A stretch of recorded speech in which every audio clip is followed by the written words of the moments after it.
എന്തുകൊണ്ടിട്ട് ഉമ്മ ബാപ്പ ചെല്ലത് ഒരു പെണ്ണിടെ സ്വർഗാത്, ഒരു മോന്റെ സ്വർഗത്, മോളെ സ്വർഗത് ഉമ്മ ബാപ്പ ചെന്നെങ്കെ ആ സ്വർഗത്തിക്ക് തുപ്പിടലേണ്ട കണ്ടെങ്കെ, സ്വർഗത്തിക്ക് ചവിട്ടലേണ്ട കണ്ടെങ്കെ പിന്നെ മാപ്പിള എന്ത് കണക്ക്?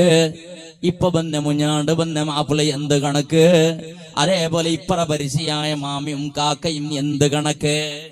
പെറ്റ ഉമ്മക്ക് വിലയില്ലാണ്ട് കണ്ടെങ്കിൽ, പെറ്റ ഉമ്മടെ മുട്ട നാവ് കാട്ടുള്ളത് കണ്ടെങ്കിൽ, പെറ്റ ബാപ്പ അതേപോലെ ജന്മ കൊടുക്കുക കാരണക്കാരായിട്ട് ബാപ്പടെ ഇൻസൾട്ട് ആക്കിടലേണ്ട് കണ്ടെങ്കിൽ, ആ പെണ്ണുകഥ ഒരു കുടുംബത്തിൽ നെമ്മതിയുക്തമായ ജീവനം നടത്തുക സാധ്യമേ ഇല്ല. ചെറിയ വിഷയമുള്ളത് ആലോചനാക്കുക ചെന്നോണ്ടുള്ളത്. ഫസ്റ്റ് നോക്കണത് ഉമ്മ ബാപ്പയുടെ ഒട്ടിക്ക് അവളുടെ സംബന്ധം എങ്ങനെ ഉണ്ടു? ഉമ്മ ബാപ്പയുടെ ഒട്ടിക്ക് സംബന്ധം എങ്ങനെ ഉണ്ട്?